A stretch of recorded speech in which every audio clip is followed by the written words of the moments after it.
What's up YouTube? My name is Paige and I am here to do my first ever book review on BookTube. Today I'm going to be reviewing 3 books. I am getting back into reading. I am so excited. I did a language and literature degree, university in French, and I have not read enough since, and this year is my year, 2024. I am going to read 45 books. I have not read more than 3 books a year for the past like 7, 8, oh wow, I think it's probably been about 10 years since university, but this year is my year. I'm going to read books, and I have read 3 books this month, the month of February 2024, and I'm going to share my take on these 3 books with you. And if you hear my dog, he's squeaking, he's an anxious boy. He's gonna be hanging out with us. He might be a bit of our soundtrack, and that's okay. These books were just random. They are books that I've either seen online, I've always wanted to read, or that I had lying around that I've just been neglecting. And I read 3 books that are very different from each other, and they're honestly quite different from what I'm used to reading. True and not true. I'm gonna be reviewing them in order of appreciation. So I'm going to go from my least favorite to my most favorite. Here are the 3 books that I read this month, February. First book was The Memory Keeper's Daughter by Kim Edwards. I listened to it as an audiobook. I did start it as a text, but got onto the audiobook instead. Carrie by Stephen King. Beach Read by Emily Henry. I'll go one by one, give you my kind of little review, tell you what I thought about them, give you my rating. Take that as you will.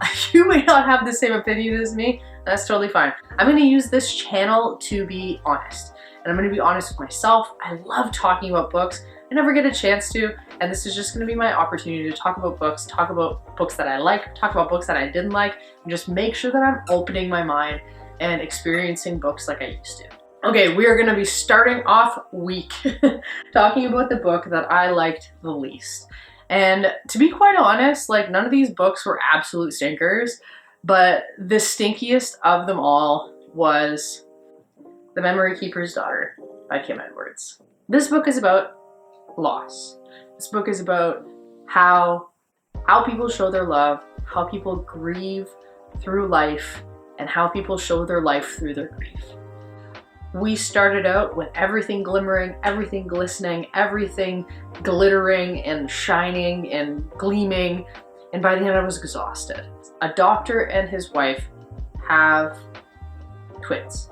They're not expecting twins, they're expecting 1 baby, they have a son, and then they have a surprise second child, a daughter, who is born with Down syndrome. And the doctor decides that it's too much for his wife to bear. Really, it's too much for him to bear, and they give this daughter away. He asks his nurse to bring his daughter to a facility where she will be raised.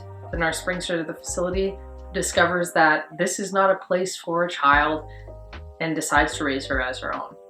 What I thought this was going to be, and what it kind of like started out being, or was meant to be, was following the parallel paths of these twins, and how one life choice can change the trajectory of your entire life, or of your family's entire life. Thought it might even be an exploration of how society's view of Down syndrome has changed from the 60s to now, or the 60s at least to the 90s, and it absolutely wasn't. I was genuinely disappointed. This could have been a 2-path story, and it was so much more, which made it so much less. We had so many tangents, and like, trust me, I love a tangent. I am a tangential person, but these tangents were frustrating. It was such fluff. I have never experienced a book that was overwritten in the way that this book is overwritten. If you don't like a book that tells instead of shows, this book does something that was, I couldn't latch onto it. I could not latch onto this style. Kim Edwards, the author, like, she's a great writer. Her writing is lovely, but there's too much of it. She shows you, then tells you. And sometimes tells you, then shows you. So unfortunately, that was 2 stars for me. But next we have Emily Henry, beach read. Okay, my partner bought this for me 2 years ago, at least. I've heard good things about Emily Henry. I am not a romance novel reader, so I thought I'd dip my toe into the commercial romance realm. That wasn't Harlequin. I have read Harlequin romance novels. I read those in, I'm gonna say late high school, but never really enjoyed them. This book was so much more well written. Emily Henry's obviously like the go-to author to read if you're looking to get into romance novels. Like, this is not the last Emily Henry novel I will read. I thought it was great. I don't think that romance is my thing, but this was like super enjoyable. Very, very, very lovely. And I earmarked the bottom edge of every page that made me laugh, and there's like 10 earmarks there. Like that's pretty great. I mean, for a romance novel, I thought she was hilarious. She was so super sweet. This book is about two writers who are enemies in university. And the protagonist, the female protagonist, January, her father has just died, and she finds out that he's been cheating on her mom, who had cancer for most of her life.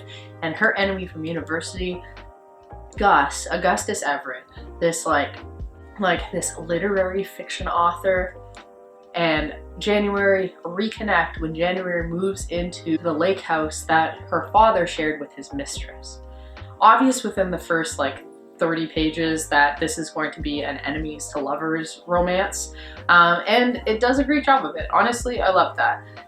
It is about miscommunication and how miscommunication and communication in general is like the food of love, and how the relationships are built on communication or broken on communication, and that's the basis of this book.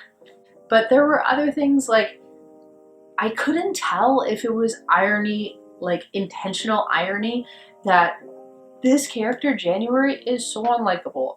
She is a bad communicator without knowing it. She thinks that Gus is evil, sexy, all of these adjectives that like are antonyms, but also totally makes sense. And like obviously they liked each other before, but like she has no idea what's going on. He's super likable. I liked him. He's not super well adjusted, but he is a good communicator without knowing it. She thinks she's a good communicator and has no idea how to speak to another human being without pouting. These two novelists are writing novels in this book, and they sound like awesome books. By the end of this book, unfortunately, I wanted to read the novels that they were writing instead of this book. It's not that it was terrible, it just wasn't great. I gave it 3 stars on Goodreads, and really, it's because of things like this. The part that I marked with this pink little sticky. I go to this burnt out cult compound to do some research for one of Gus's novels, and it's a burnt out trailer park, and the cult leader burnt the trailer park to the ground, murdering everybody in the cult. And they have sex there. It pulled me straight out of that book. The writing in this book is good, but there's little bits like that that I'm like, did we need that? Like that, especially that piece. I would go back for another Emily Henry, but I would not go back to having sex in a cult compound. That was a no for me. 3 stars.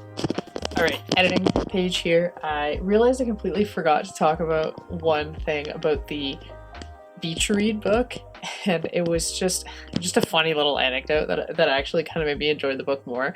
My local library has a review section under all their books. One of the 1-star reviews said that there was too much sex. Now, it's a romance novel, and they have sex all of 3 times, and not until the 250th page. Like, what did you expect from this book? What, like, this book was so tame. It was as spicy as like a warm Diet Coke. Like, it was not spicy. Anyway, I thought that was hilarious. Back to the thing. Finally, we have Carrie by Stephen King. And If you're like me, you've put off reading Carrie because you're an absolute moron and you love Stephen King, and for some reason you never read his absolutely baffling debut. This was a debut novel. Okay, I'm just gonna succumb to the pressure. My camera's being an absolute ragamuffin and I'm just gonna film on my phone for this last one. This book was stellar. I mean, I love Stephen King to begin with, but the story in this book is told from the point of view of 3 adolescent girls, Carrie White, Sue Snell, and Chris. Carrie White has her period for the first time after gym class, and Sue Snell and Chris are part of a group of girls who laugh at her. The girls are reprimanded and their punishment is to miss prom. Sue Snell takes this very personally and feels as though she's not only slighted Carrie, but she's proven that she is not a moralistic person.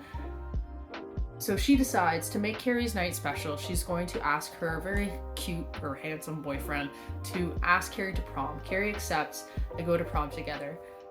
Chris also takes the punishment seriously in her own way and decides to make Carrie's night special also in her own way by dumping pig's blood on her. Carrie White has telekinetic powers. She discovers that when she's breaking the light bulbs in the change room after everybody laughs at her when she has her period for the first time. Carrie's mom is a super religious abuser. She is a horrible, horrible character. Like, that mom gave me nightmares. The fact that the POV of this book is 3 adolescent girls written by a middle-aged man and I didn't hate it is like worthy enough of the 4 stars that I gave this book. It was well written. Obviously, it's Stephen King, he's the king. But in between those POVs, you also get this smattering of excerpts from articles about the horrible events in this town, and Sue Snell's autobiography.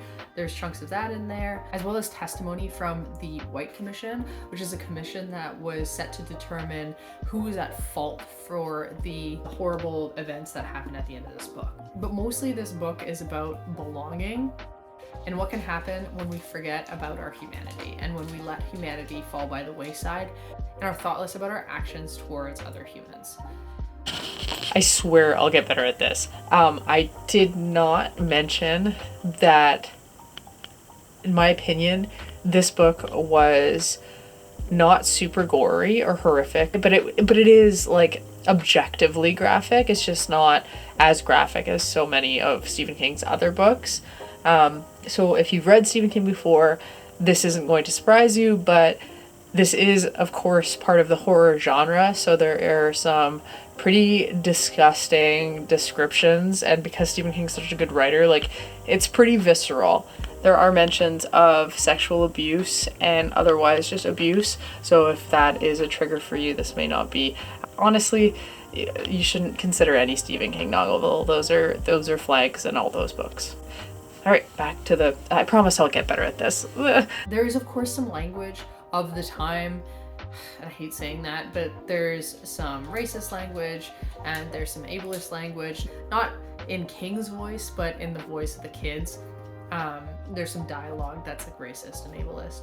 So, like, not a perfect book in that way, but I'll read this again.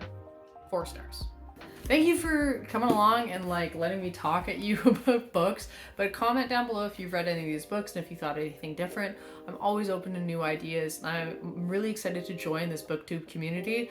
My next video is going to be my booktube newbie tag, so take a look at that one, and I'm going to start kind of like a little book club on here. I mean, it's not going to be anything super exciting and formal, but I know that I have a hard time deciding how to choose books, so I've come up with a system. And my system is these 4 boxes in this bowl. In this bowl I have all of the new books that I want to read from 2023 and 2024. In these boxes I have classics, I have booktube and book talk and bookstagram, so like internet recommended books, as well as some of my just random TBR books that I already own and books that I have been meaning to read and just haven't gotten around to. that's what's in here. I'm going to select one book from each category every few videos, and then I'll review them. And you know, you can join me. I'll post it on Instagram as well. You can follow me on my Instagram. The link is in the description, and I'll post it right here.